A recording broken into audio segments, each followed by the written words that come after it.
Pendant que le public se restaure, dans les coulisses arrivent doucement tous les puits follets qui viennent assurer le spectacle du soir. Lisa est arrivée en avance. Elle va maintenant rejoindre sa cabane. Là, on va rentrer dans les villages. Mon village, il n'est pas très loin. Ici, il y a l'animalerie. Donc c'est là où il y a surtout tous les animaux, les cochons, tout ça. C'est les petits, je pense. Et les vaches sont surtout utilisées pour tirer les chars. Donc souvent, c'est sur la Seine. Et après, les autres animaux, ils passent sur la Seine, à côté des gens. Mais il y a toujours des gens qui accompagnent les animaux pour pas qu'ils aillent n'importe où sur la Seine, pour pas qu'ils aillent déranger les acteurs non plus. Ça peut être dangereux des fois. Ici, tous les rôles sont importants. Et chacun doit connaître sa place pour entrer dans le grand ballet de la nuit. Alors, qu'est-ce qu'il va me faire, les tours sur l'eau? Ah oui, où on se met tous en torche sur l'eau. Ouais. Lisa, Valentin. Ouais, j'aime mieux. Mais J'avais l'habitude. Hein. Voilà. C'est bon. Merci. C'est souvent les mêmes rôles qu'on fait parce qu'on est habitué, on les connaît. Donc après, c'est plus simple pour tout le monde. Lisa a 1 heure devant elle avant d'entrer en scène. Elle doit avant tout retrouver ses amis. Allô? Oui, t'es où? Ah d'accord. Et t'arrives quand? Ok. Vous m'appelez quand vous arrivez? Ouais.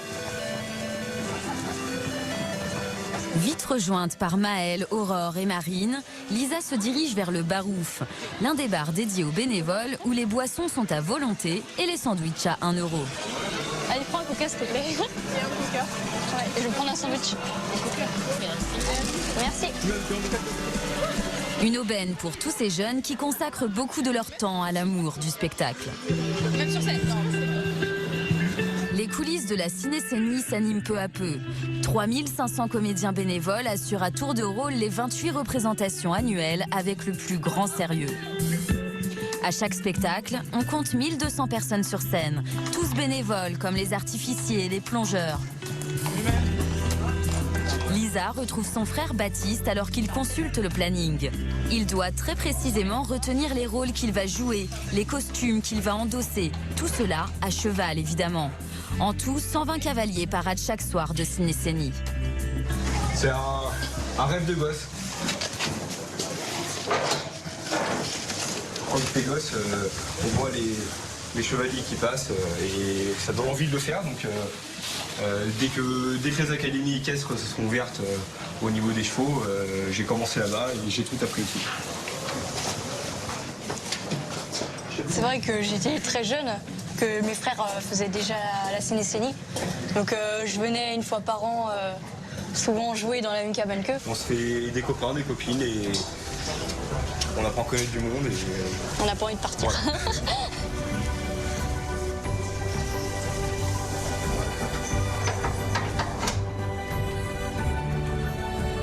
Dans cette ambiance de fête, Lisa joue un rôle depuis l'âge de 5 ans et elle n'est pas prête de laisser sa place. C'est très dur de rentrer maintenant parce qu'il y a énormément de demandes et il faut avoir 2 parrains, il me semble, pour pouvoir rentrer. Donc il faut forcément connaître du monde, savoir où c'est qu'on veut aller, faire une demande et c'est pas sûr que ça soit accepté dès l'année où on demande, ça sera peut-être les années d'après.